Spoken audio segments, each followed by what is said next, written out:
Anael. Intervenção do arcanjo da relação e do amor.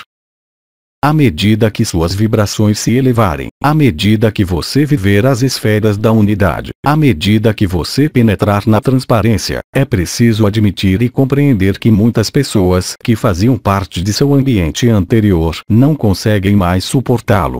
Naquele momento, você irá perceber que existe, nessa interioridade nova e nessa subida vibratória em andamento, a separação dos caminhos. E isso é necessário, mesmo se, por vezes, doloroso. Questão: eu sinto o meu mental como um freio para alcançar a luz do supramental. Bem-amada, não é questão de sentir o mental como um freio, dado que o mental é o freio. Ele é, aliás, o único freio de acesso ao supramental, como descreveu de forma mais perfeita Sri Aurobindo, durante sua vida, que falou perfeitamente disso. Dessa maneira, então, vocês não podem lutar com a ferramenta mental contra o seu próprio mental, pois vocês mantêm o mental, não é? Esse não é um modo lógico de proceder. Ter acesso ao supramental ocorre, justamente, ignorando o mental. Portanto, não é colocando sua consciência em seu próprio mental que vai permitir suspender os freios mentais, dado que o mental representa, ainda uma vez, o último freio e o freio mais importante ao acesso a esse supramental. Convém, portanto, não refletir ou combater isso, mas, bem mais, deixar estabelecer-se a luz no si. Como é que a luz se estabelece no si? Isso acontece pelo abandono à luz, assim como eu desenvolvi há mais de um ano. O abandono à luz é certamente o elemento mais importante que permite deixar, no si, trabalhar a luz, acolher a luz e permitir ao supramental emergir naturalmente. Você não tem qualquer meio, através do mental, de chegar a essa iluminação do supramental. Assim, então, a primeira etapa será, por conseguinte, colocar o mental em repouso. Existem várias técnicas e vários modos de chegar à calma mental, mas enquanto não puder parar o mental, você não poderá ascender inteiramente ao supramental. Parar o mental é um aprendizado. Este aprendizado é, hoje, facilitado pela irrupção do supramental em sua realidade. Acalmar o mental necessita de ter que aprender, de algum modo, o que vocês denominam, em sua dimensão, o relaxamento ou a sofrologia, yoga para ocidental, http://wikipedia.org/wiki/sofrologia, a fim de atingir o vazio. O vazio é uma etapa preliminar, evidentemente, à recepção do supramental. Você tem à sua disposição muitas técnicas, não é preciso dar outras. Cabe a você escolher, bem-amada, o que lhe convém para colocar em repouso seu mental. Mas você nunca não poderá, nunca, ter acesso à luz supramental deixando trabalhar o mental. Isso é impossível. O mental é um disparate, pois ele desencadeia um fogo por atrito, que nada tem a ver com o fogo do coração. Esse fogo por atrito manifesta-se no plexo solar e nos orifícios ligados ao mental, em particular, a boca. Acalmar o mental deve ser obtido, de um modo ou de outro, a fim de ascender ao supramental. Como você mesma diz, seu mental coloca a questão de saber qual é a técnica que vai permitir fazê-lo calar. Qual é a parte de você que coloca essa questão? Obviamente, situa-se no nível do mental. Há uma resistência, há uma dificuldade para abandonar-se à luz. Abandonar-se à luz é um ato de confiança e de fé. Ele deve ser preliminar às próprias técnicas empregadas para parar o mental. Bem-amada, eu arremeto ao que já disse em relação ao abandono à luz. O abandono à luz é uma doação de si mesma à luz. Reflita sobre esta noção de doação de si mesma à luz. O princípio é que a personalidade quer se apropriar do fogo do mental e do supramental para levá-lo à personalidade. Entretanto, justamente o princípio de superação é abandonar sua personalidade, abandonar os sistemas e os quadros de crenças, a fim de alcançar uma liberdade. Não pode haver liberação sem esta liberdade, ou liberdade que é aquela onde o mental está em repouso. Mas, ainda uma vez, não utilize sua ferramenta mental para encontrar a calma, pois você jamais irá encontrá-la. Falando, agora, das técnicas que permitem ascender ao que você busca. A primeira das técnicas, a mais elementar e a mais simples e a mais eficaz é a respiração, pois o ritmo da respiração natural, não controlada pelo mental, mas que se estabelece em profundidade, vai permitir, em certa medida, anular os freios do mental. Isso poderia corresponder ao que você chamaria, por exemplo, de pranayama. Mas existem outras técnicas que utilizam a respiração e o ar, permitindo aliviar, em um primeiro momento, o mental. Em seguida, existem minerais que permitem, efetivamente, colocar o mental em repouso. Há, a seguir, técnicas que utilizam gestos do corpo e a posição do corpo. A primeira dessas etapas é liberar as energias fechadas no corpo mental, portanto, no nível do chakra do coração, que contém tanto o mental como o supramental. Para isso, convém balançar a cabeça de trás para frente e de frente para trás, assim como da esquerda para a direita e da direita para a esquerda, permitindo liberar o fluxo energético bloqueado no peito e no plexo solar, a fim de que ele suba até a cabeça e permita ao fogo do coração, realmente, inundar a cabeça. Enquanto o fogo do coração não inundar a cabeça, o mental não poderá se acalmar. Ele tem os comandos e é preciso que entregue esses comandos ao coração. Em seguida, existem técnicas, chamadas de relaxamento ou de sofrologia, que permitem, aí também, liberar os freios do mental. Existem também técnicas que vão utilizar o corpo, através de massagem e através de algumas técnicas de massagem específicas que vão permitir liberar, de algum modo, a pressão do mental. Mas, ainda uma vez, o mais importante é um ato a realizar, no nível da própria consciência comum, chamado de abandono à luz, NDR. A Nael interveio várias vezes sobre esse assunto em maio e junho de 2009, por exemplo. Obviamente, se nós lhes perguntássemos, a cada um de vocês, cada um teria uma técnica que, para si, é eficaz. Entretanto, eu insisto e continuo a dizer que o mais importante é realizar esse movimento de consciência que é o abandono à luz, que é a prévia, obviamente, de todas as técnicas que vocês poderão empregar.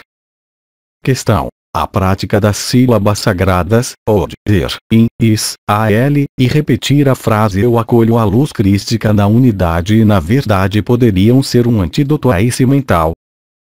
Completamente. Por intermédio da pronunciação das sílabas sagradas, ou com o acolhimento da luz crística na unidade e na verdade, você vai aumentar o nível vibratório de sua estrutura. Eu entendo por estrutura, tanto o corpo físico como o conjunto de seus corpos sutis. Naquele momento, elevando suas vibrações, você vai diminuir a camada de interferências, algumas em via de desaparecimento, que bloqueia seu acesso ao que chamam, e que nós chamamos com vocês, de estado de ser. Há, efetivamente, através desses meios vibratórios, uma outra técnica que lhes permite, efetivamente, juntar-se à vibração do supramental.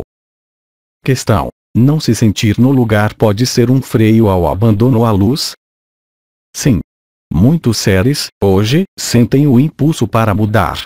Este impulso à mudança pode atingir diferentes setores da vida de vocês. O que não quer dizer que, obrigatoriamente, todos vocês devem procurar mudar. Mas, se a mudança for insuflada pela alma, se você perceber que é o seu lugar, lá onde deve ir, é preciso mudar. Você não deve resistir. Isso faz parte do abandono à luz, seja qual for o preço a pagar, e jamais há preço suficientemente elevado para lhes permitir ter acesso ao que vocês são.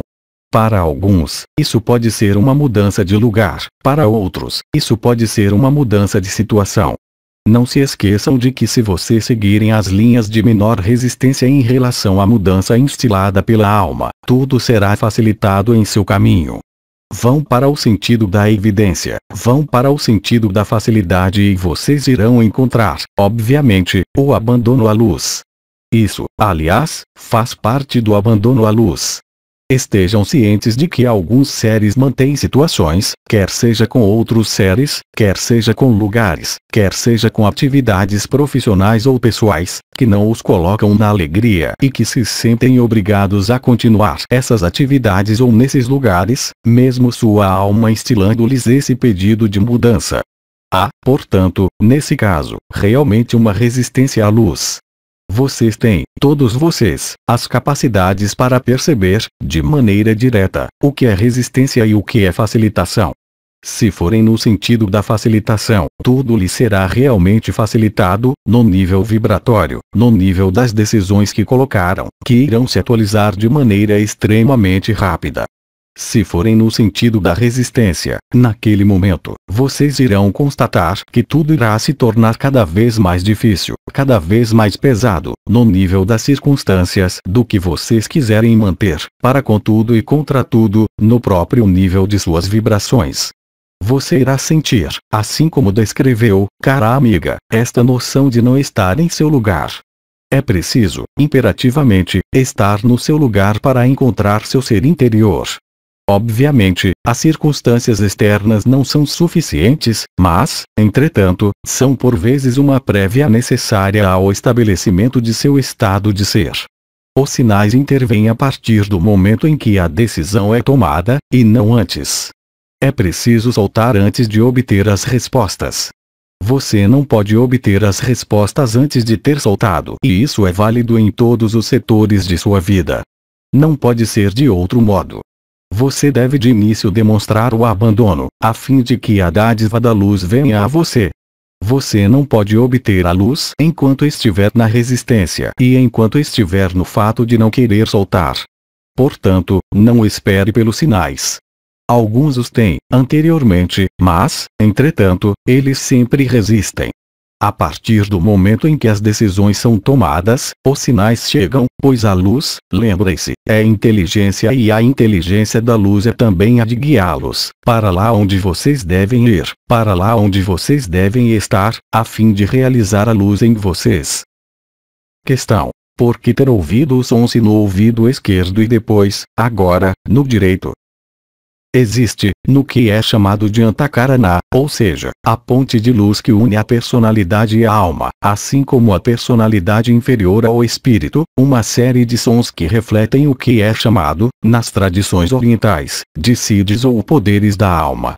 A nada, ou canto da alma, é uma característica do contato estabelecido com a alma. Ele passa à direita quando o contato é estabelecido com o espírito, mas o mais importante é aquele que se estabelece à esquerda.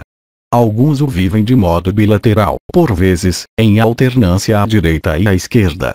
Mas, entretanto, isso é o sinal da vibração estabelecida entre a alma e a personalidade.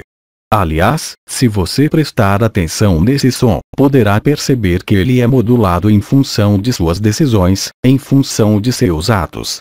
Ele aumenta nos momentos de meditação e aumenta, em intensidade e em função de frequências, a partir do momento em que vocês estão alinhados com vocês mesmos e, em alguns casos, ele pode afastar-se de vocês.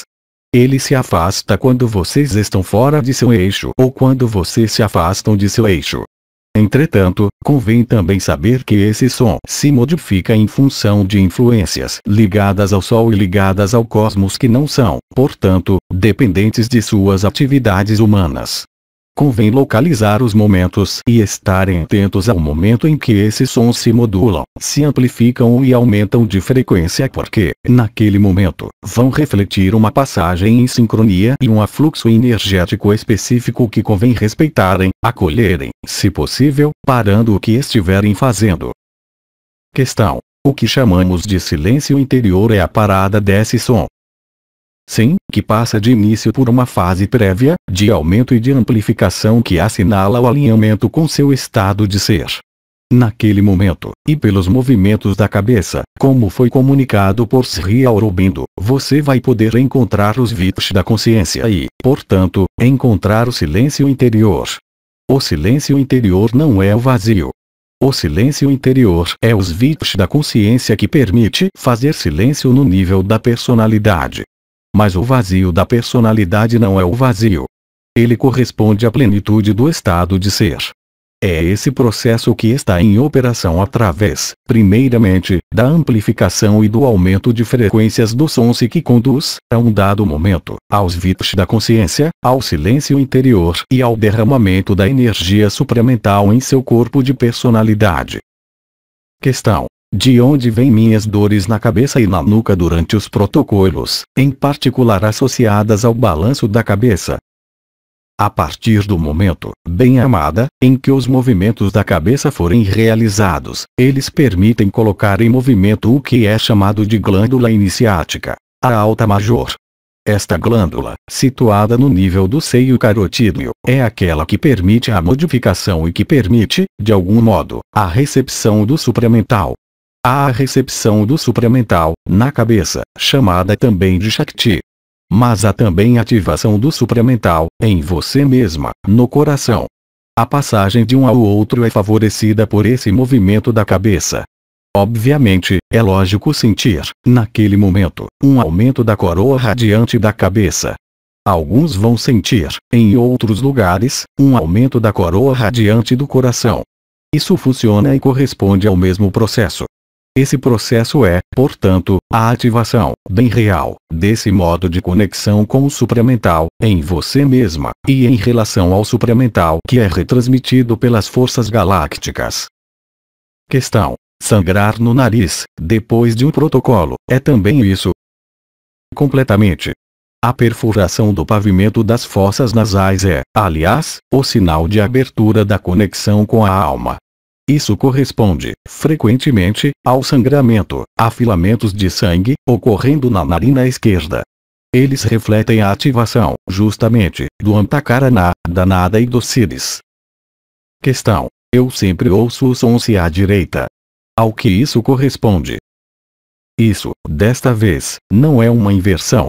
Existem, efetivamente, algumas almas que são privilegiadas no contato alma/espírito, mais do que no contato corpo/espírito. É preciso bem compreender que existem algumas resistências inscritas em suas estruturas biológicas. Assim, existe uma operação de preservação que permite às energias do espírito difundir-se no nível da alma, sem, no entanto, se difundir de maneira demasiadamente importante no nível do corpo. É preciso bem compreender que as vibrações do supramental são vibrações do tipo fogo, ligadas à luz e ao fogo, porque o fogo é luz. A partir daquele momento, é preciso compreender que as estruturas biológicas não estão sempre aptas a suportar, a encaixar, se preferirem, diretamente, essa vibração supramental.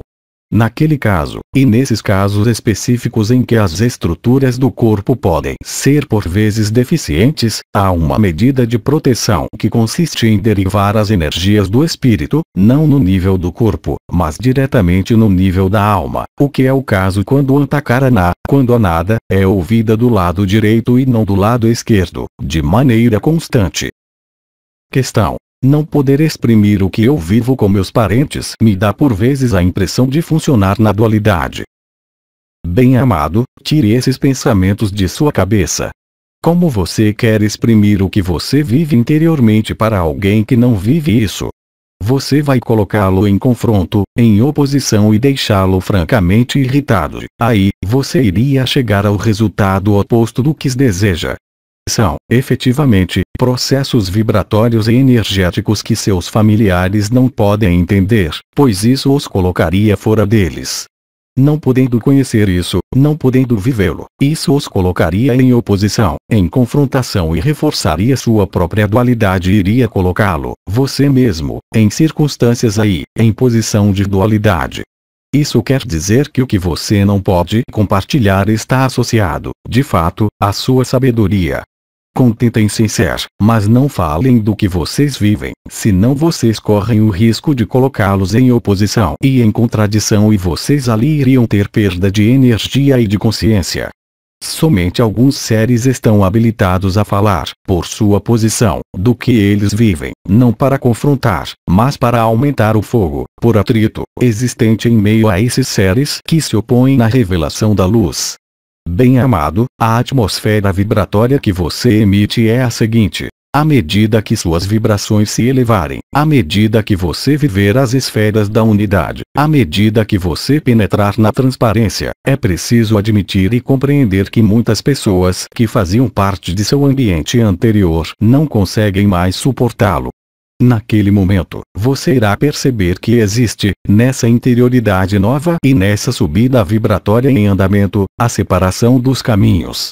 E isso é necessário, mesmo se, por vezes, doloroso. Questão: por que minha respiração se acelera durante alguns protocolos? Bem-amado, as variações espontâneas do ritmo respiratório e da respiração, ocorrendo durante o contato com a energia supramental, é perfeitamente lógico. Aliás, se vocês estiverem atentos, naqueles momentos, vocês vão se aperceber de que o ritmo da vibração do supramental é calcado em sua respiração e esse sentido da meditação é diferente para cada meditação e para cada um e a cada momento. De fato, a respiração é o elemento que atiça o fogo. Por vezes, esse fogo tem necessidade de ser retardado, por vezes, tem a necessidade de ser aumentado. Assim, a respiração espontânea e sua natureza vão agir, direta e indiretamente, na qualidade e na quantidade do fogo do supramental que vocês vivem, no momento de suas inicializações e no momento de seus contatos. Isso é completamente normal. Questão: eu tenho mais a impressão de funcionar como emissor do que como receptor, ou seja, de estar na doação, quer seja no nível de minha personalidade ou mesmo das energias. Perfeitamente, bem-amada. Você é, efetivamente, o que chamamos de salvador.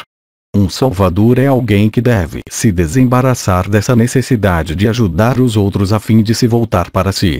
O que não quer dizer não mais ajudar os outros. Mas, com o que você ajuda os outros? Você os ajuda com sua personalidade ou com seu estado de ser. O resultado não é de forma alguma o mesmo. Em um caso, você está na dependência e nos laços que estabelece com essas pessoas que você ajuda ou salva. Isso não é do amor, mas é uma relação. Você quer liberar essas pessoas? Então, naquele momento, ascenda ao seu estado de ser, antes de querer salvá-las. Salve-se, você mesma e, naquele momento, você poderá salvar os outros, mas não antes. Questão: eu vejo sempre, quando minha taxa vibratória se eleva, desfilar personagens de meu passado que eu acreditava já ter deixado. Por quê?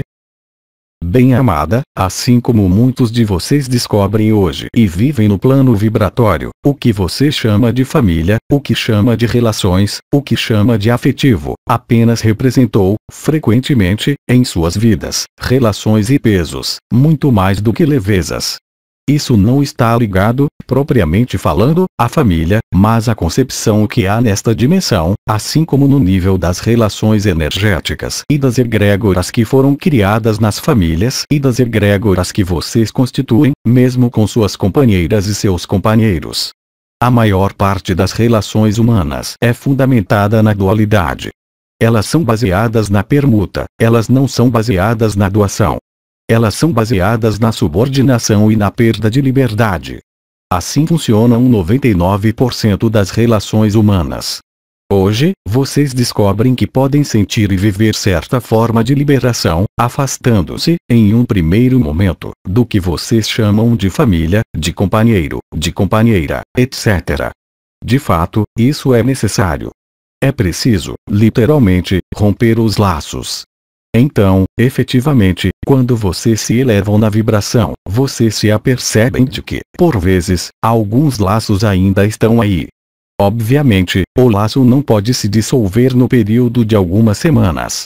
É preciso efetivamente admitir que alguns laços, muito fortes, em algumas famílias, em alguns casais, não podem ser dissolvidos de um dia para outro. Vocês não podem dissolver, mesmo pela potência da vibração e do fogo, o que foi estabelecido e mantido durante dezenas de anos.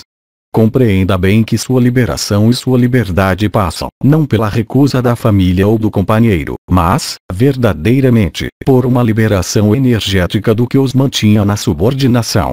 Então, sim, no momento desses processos vibratórios, podem aparecer ainda remanescências desses laços.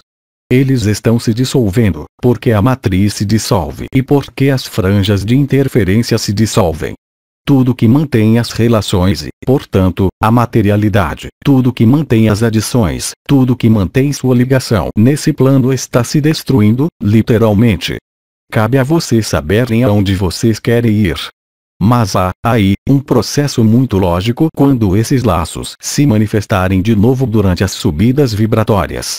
Isso lhes permite, justamente, compreender e assimilar o que foram essas relações. Mesmo nas famílias mais felizes, mesmo nos casais mais honestos, mesmo nos casais mais transparentes um em relação ao outro, a maior parte das relações humanas, até agora, devido à ausência do estado de ser, eram construídas, obviamente, pela personalidade e pelo karma. E vocês descobrem, hoje, que isso é uma relação de natureza falsa, já que é aprisionadora e confinante. E, hoje, o que é pedido, pelo estado de ser, é para viverem a liberação de todos os encarceramentos e de todas suas crenças e de todas suas subordinações. Questão: sentir palpitações desagradáveis no coração pode estar ligado à luz? Sim, completamente. Evidentemente, seu mental vai fazê-lo dizer que o fato de ser vivido de maneira desagradável corresponde a ataques. Mas não há ataque, há simplesmente resistência interior. Segundo o princípio da lei de atração e de ressonância, tudo que se manifesta à sua consciência pode, efetivamente, em um primeiro momento, em uma visão dualista e não unitária, recorrer a forças externas. Mas, se uma força externa se manifestar a você, como força externa e contrária à luz, significa que há em você, necessariamente, uma ressonância em relação a isso. O objetivo não é chamar a atenção ao que é exterior, mas mostrar, pelo olho da consciência, o que é interior. Assim, reforçando suas meditações, você permitiu a essas falhas interiores desaparecerem. E, depois, o processo não é mais desagradável. No entanto, trata-se do mesmo processo vibratório. Questão: agora, eu não tenho mais sensações no coração, mas, sim, na cabeça. Alguns seres, atualmente, bem-amado, vivem em reforços de uma coroa radiante em detrimento da outra. A fusão das coroas radiantes, no nível do coração, pode ocorrer de maneira intermitente e efêmera porque, por enquanto, existe uma série de obstáculos, eu diria, inerente à humanidade, que não se situa mais no nível das franjas de interferências, mas, bem mais, no nível das estruturas físicas e etéreas, do ser humano como do planeta. Isso vai corresponder à ativação do fogo da terra e do fogo do éter, que vocês vão viver, de maneira concomitante, no mês que vem. Então, portanto, basta esperar os períodos em que esse fogo do coração chega até o sacro, a fim de purificar os últimos elementos. Muitos de vocês começam a perceber as energias circulando nas costas, na parte inferior das costas ou congestões na região pélvica e do baixo ventre. Isso é completamente normal. Questão: eu tenho por vezes a impressão de respirar pelo coração. É normal? Isso é verdade, bem-amado. Isso corresponde à integração do ar e do fogo na etapa do coração. Isso corresponde à preparação final da consciência no nível da terra e no nível de seu éter, ou seja, no nível do sacro. Há, portanto, integração total da energia do coração em meio ao fogo e em meio ao ar. Essa é a etapa final levando ao samadhi, a alegria interior. O que todos vocês devem compreender, bem-amados, é que o que nós lhes descrevemos no nível de suas estruturas físicas existe, obviamente, nos outros planos. Nós mesmos, arcanjos, utilizamos os mesmos circuitos, ainda que não tenhamos, propriamente falando, pulmões, ainda que não tenhamos, propriamente falando, coração, no sentido físico. As estruturas energéticas de que lhes falo são as mesmas, em todas as dimensões. Questão: por que eu não sinto mais o fogo do coração desde a última etapa? Isso é completamente lógico, assim como Miguel lhe disse. Você está em uma etapa de purificação de seu plexo solar e isso passa, necessariamente, por uma interrupção temporária, para alguns, do fogo do coração, até o momento em que o fogo do éter e da terra nascer e vier despertar, de maneira definitiva, seu fogo do coração. É uma etapa lógica. É uma etapa, de algum modo, talvez um pouco frustrante, para empregar as suas palavras. Isso faz parte do aprendizado que vocês têm que viver. Questão: nesse momento, cometas golpeiam o Sol. ao que corresponde esse fenômeno. Os cometas, em todos os tempos, penetraram no Sol. Hoje, o que torna interessante, é que isso ocorre em um momento específico da história de sua humanidade. Os cometas são a densificação da energia micaélica. Eles representam, em seu céu, ou ao menos do que vocês percebem, a influência direta de Miguel. O que isso quer dizer? Isso quer dizer que atualmente Miguel conseguiu penetrar no Sol, inteiramente. Obviamente, as consequências são e serão gigantescas na Terra. Isso significa que houve uma fecundação, literalmente, do Sol, e que Miguel veio abrir a prisão que era o Sol para seus corpos de estado de ser. O que quer dizer que o fogo da terra e do éter, correspondendo à penetração do arcanjo Miguel em meio à densidade da terceira dimensão, diretamente no nível da terra, vai firmar o retorno ao seu estado de ser ou, em todo caso, a essa possibilidade, sem mais qualquer freio, sem mais qualquer limitação. Questão: sabendo da importância de nossos pensamentos no processo que vivemos, como se articulam o abandono à luz, a alegria, a fluidez, em relação à responsabilidade de nossos pensamentos? Por que você acha que aconteceram os casamentos celestes? Por que você acha que o Espírito Santo desceu sobre a Terra há mais de 20 anos? Justamente para preparar o máximo de consciências para viver a fluidez da unidade, para viver o fogo do coração. Pois no fogo do coração existe a alegria, existe o samadhi, sobretudo, existe a ausência de pensamentos. Lembre-se do que foi dito, há cerca de 11 dias, por um amigo, referindo-se à parábola da lagarta e da borboleta. Se você adotar o ponto de vista da lagarta, você vai chamar isso de morte. Se você adotar o ponto de vista da borboleta, você vai chamar isso de ressurreição. Você vai chamar isso de alegria eterna. Tudo depende do ponto de vista da consciência que você adotar em relação a um mesmo processo. Se você estiver suficientemente voltado para seu ser interior e para a unidade, o que acontece é liberação. Se, ao contrário, seu olhar ainda estiver voltado para o exterior, o que acontece será chamado de aniquilação da vida e de destruição.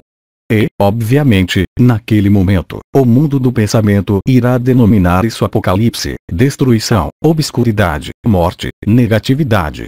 O que está longe de ser o caso. Mas tudo depende de seu ponto de vista e, unicamente, de seu ponto de vista.